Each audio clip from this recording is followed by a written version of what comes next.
we go.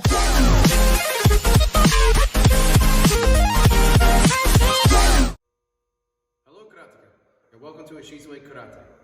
Before we begin this video's lesson, we're going to go over some key basics that you should remember for each category.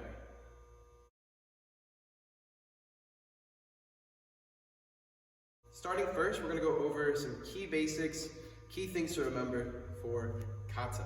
Remember when doing kata to really focus on nice, deep stances with the movement, no matter if we're standing still or if we're moving. Nice, deep stances for muscle growth, and it looks better for testing and competition. It shows more commitment to the kata instead of being lazy and standing up tall. All right? Second thing to remember is snake breathing, okay?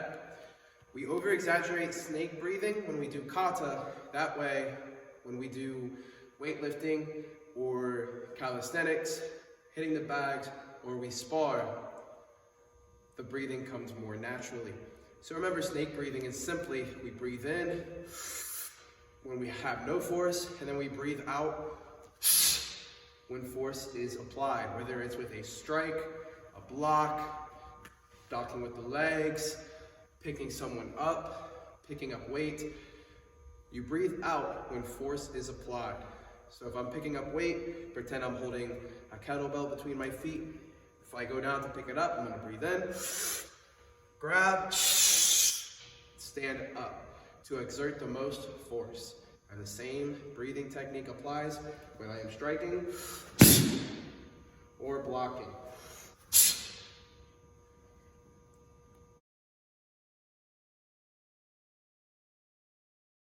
Next, we're going to go over some key things to remember for striking. So, main thing to remember with striking is that when we punch, we're going to strike with the index and middle knuckle, not the ring or pinky knuckle.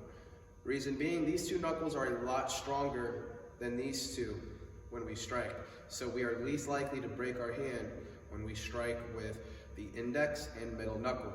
Remember, these are the two knuckles on top we strike with. These knuckles down here, closer to your fingernails, are for knocking on doors. These knuckles up here, these two, are for knocking out people.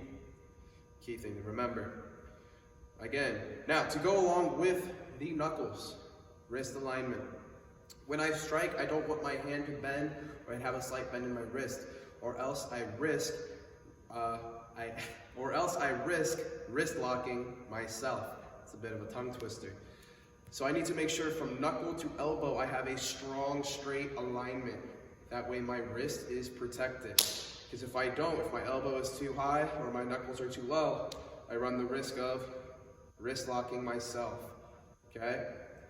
So again, index and middle knuckle, knuckle to elbow alignment, nice and strong, all right?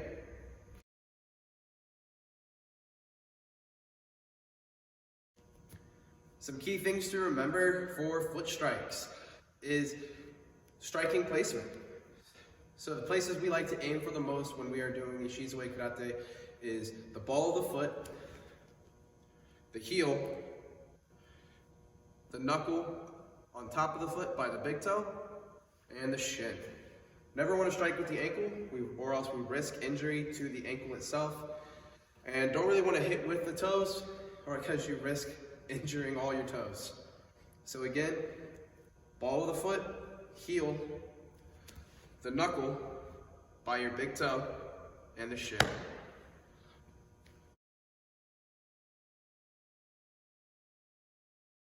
And finally, for throws, takedowns, and sweeps, break falls.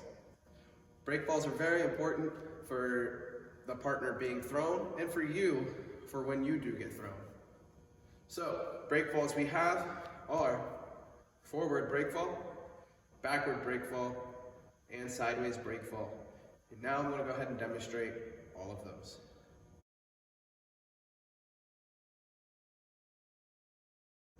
For backward break fall, this is for any throw, takedown, or sweep where I am falling on my back. All right? So this is an exercise that we can do without a partner, on the mats, First, I'm going to tuck my chin. Put my tongue in my mouth, keep my lips away from my teeth. That way I don't end up biting anything that I don't want to be bitten. After this, I'm going to cross my arms. The reason why we cross our arms is because we have to get rid of that bad habit of reaching for the ground. If I'm being thrown hard and I reach for the ground behind me, I run risk of breaking my arms, wrist, or shoulder. So we get to the habit of hugging ourselves to protect the arms. All right? Then finally, when I fall, I want to keep that chin tucked to keep my head off of the mat. Understand? So I'm going to get here. Nice little horse stance. Bend my knees, push my butt down, cross my arms, tuck my chin, and fall. Then as I fall, right when I hit the ground with my shoulders, my shoulder blades, I'm going to smack the ground to disperse my energy and stop myself from rolling. All right, so I'm here. Head up. And notice I put my feet up as well. This is to put my feet on my opponent's hips, knees, or feet, or shin. Just that way I have some sort of control over them. Then come back up. And then we do it again. Again, cross, bend the knees, chin tucked.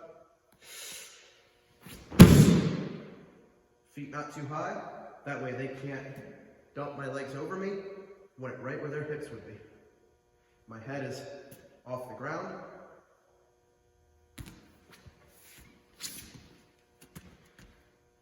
Backward break fall.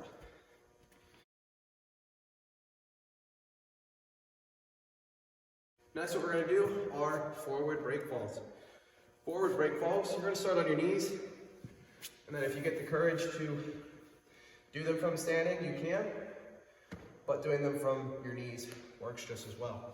So what this helps us with is throws, takedowns, and sweeps that put us on our face, such as reverse double blast, reversible uchigari,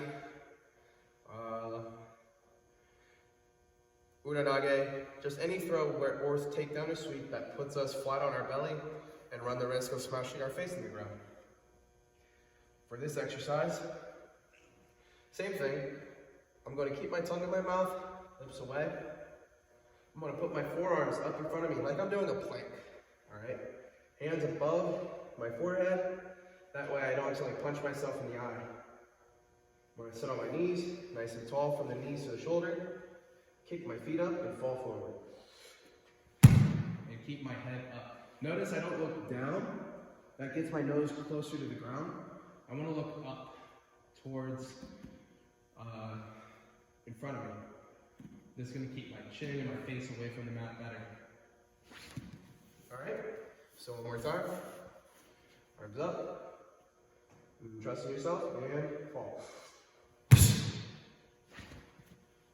That is forward break fall.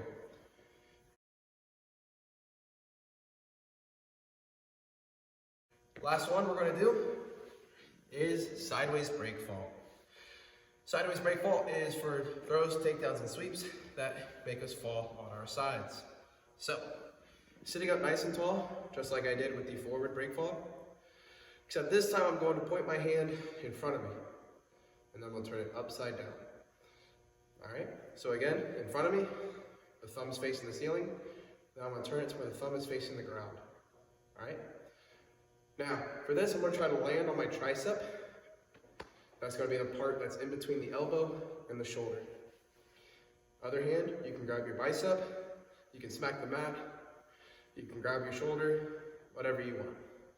Whatever feels more comfortable for you. I like to grab my bicep. Your head is going to lean slightly away from your shoulder to protect it from hitting the ground. And all we're going to do is just like the forward break fall. Instead of falling forward, we're just going to fall on our side. So we're here. And notice my head is still up. Now the other side.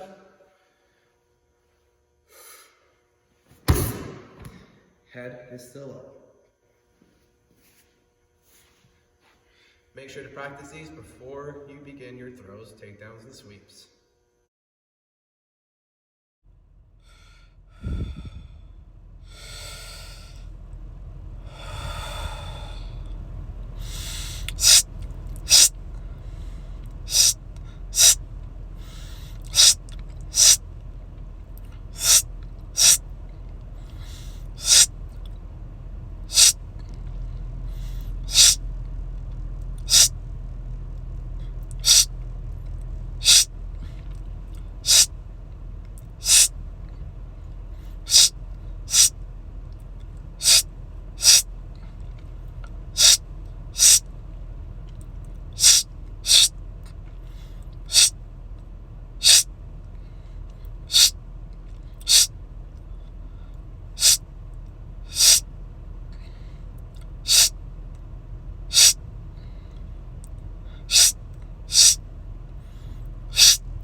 take my bag at the end.